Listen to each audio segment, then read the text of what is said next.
Good day, everybody. This is another episode of Young Masters TV. Today, very special guest, Eden Stylz. Just a quick intro about Eden. She has her own business in braiding, styling. She's also a choreographer, dancer, I think. How I know her personally, because I admire her, is from the stuff that you put online and Facebook, Instagram, and young upcoming entrepreneur. Been in the movie Gatsby. I have. Unbelievable. With Leonardo DiCaprio's unbelievable, and in the other beautiful movie in the sand. Forget what it's called. I was braiding hair for Mad Max. Mad Max Yes. movie. Braiding hair from Mad Max. And even yesterday you met with I met Brandy, R&B superstar. and So I got to do her daughter's hair. wow, amazing. Very, very exciting things have happened. And Thank you for being on the show. Thank you. We finally did it. Yeah, you're fine. But for all of you watching, I've been trying to lock her in for I think half a year now. So we finally made it now. So it's finally we're here. So thank you for making time. She's very busy. Yes, I've been keeping very busy. Yeah. Just working on the business. Yeah. Finishing my masters. She's taken a lot of toll on it. Just trying to, So you're just for the people to know. So Yes. you run your own business. Yes. You do a lot of dancing. Yes. Okay. So I And do shows with a group and things like that. shows with the groups. Yeah. Right? Then you're still a student, I'm a uni student. uni student, studying your masters, Yes. and that all combined. All together. How does that work? No sleep. No sleep. No TV, no sleep. Wow. Just focus. No, you try and have a social life as well in there, and it's just about balance, I guess. You gotta try and balance and prioritize and know which way you want to go, and you really have to try and find your purpose, I guess. And I think I found my purpose for now, maybe. For now. Yeah, you But never that's know. great. But let's go a little bit back into your history, because a lot of people don't. Yeah. So where you from, and I was born in Ethiopia, as you may know my look. I came to Australia when I was 6 years old. Grew up here, raised. So with your family or by yourself? With my family. So my dad was originally here. My my dad brought my mum, my brother, and my sister. And I've grown up here. Went to school in Seraphim High School. Grown up in Minto. So in that time, I've just been heavily involved at school with everything. Just always kept myself busy. I started braiding in high school. I was charging people like $5 in the library. that was pretty cool. Don't say too much because it goes online. You might have to pay tax on that. So. Oh geez, I know. Don't tell anyone about this. When I turned 18 and I started clubbing, I actually just generated these business cards on Word doc, and I had yellow paper at home, and I printed it out and cut it out, by hand, and I started handing them out at nightclubs. They looked really, really bad. But I started getting some clients. So I kind of just kept on doing that. I always loved dancing. Dancing has always been a passion. It's something that just makes me happy. When I'm sad, I'll dance. When I'm angry, I'll dance. When I'm, whatever feeling I have, I'll be dancing. So, dancing and braiding. And then I kind of got stuck in the office world. No. The 9 to 5 office world. Yeah. 8 years of my life. 8 years of your life. Mm-hmm. And what kind of company was it? I worked in logistics for 4 years, and then I worked in government health for 4 years. And throughout that time, it was good income and it was secure and all of that, and I learned. But what you didn't like about it? What was the major key? Oh my god, I was stuck doing the same routine day in, day out. It was like Groundhog Day, just repetitive, and it didn't allow me to express my creative side. I wasn't able to speak with different people. I'm a social person. I love people. You're like an artist.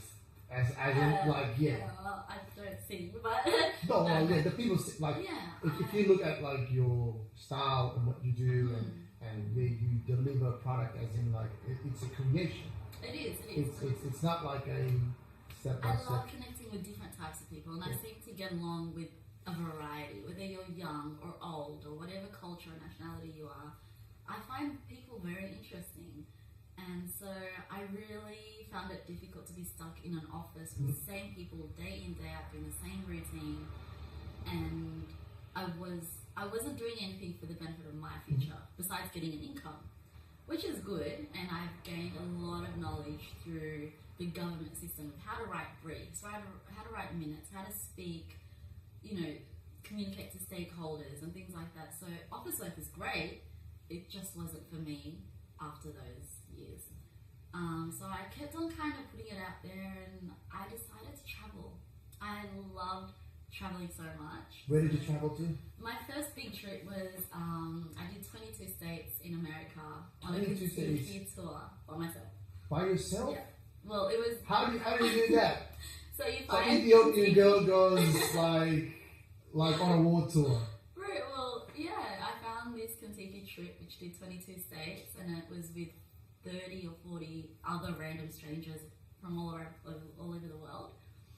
And I jumped on a plane, went to the States, met with these. What did your parents thought what you were gonna do? Oh, my mom was dreading it. Yeah. She just thought, why? Why are you going by yourself? And I said, I don't know. I'm looking for something. I don't know what it is, but I want to see something different, and I need that change in my life. Any resistance from friends or anything? No, not at all. No, everybody was like, go for it. For the first time, I wanted to do something for myself. Yeah. So it was very exhilarating. Like the first 2 days, I was in New York by myself because I hadn't met up with the group yet. So I was literally on my own. Stepped into Times Square, and I just felt this small. But then at the same time, I felt so independent and strong. And I stood there and I was like, I'm in New York on my own. What do I do? That's crazy. So I just went walking around. I found a karaoke bar, made some friends. I saw Busta Rhymes there. Busta Rhymes? No way. Busta Rhymes, if you don't know, if you're living under a rock somewhere, you're a brilliant rapper. Yeah, really cool. So I then loved that just created my travel bug. Loved seeing different cities, eating different food, meeting different people. It's just, there's so much culture in the world, and you shouldn't ever confine yourself to that one little circle. Now, the thing I want to ask you is, as soon as I announced I was going to do an interview with Eden on our Facebook page, I got a couple of people asking me, who is this girl? Really? Where is she? And pretty inspiring. And so, what can you tell for, let's say, young African women or young African girls, or even all-round girls in general, women that want to start their business? What kind of key moments can you give them? Take calculated risks. Everyone says, take risks, do whatever you like. Do it, but be smart about it. Know your financial situation. Know that if you were to leave something, completely pack your bags and go, know that you have a little bit of a backup plan. It's all good and all to go out and try something new, but always have a vision of where you're going. So, just so... What calculated risks have you taken? The fact that I went traveling with having savings to come back to. That was something important, because a lot of people go, I want to go on a trip and spend and this and this, but they come back and they go, oh, I have no money, I don't know what to do, I don't have a job, but I made sure that I had a job to come back to, and I had savings to come back to, and obviously my home. So that was a calculated risk. But in terms of, motivating or inspiring others, really believe in yourself.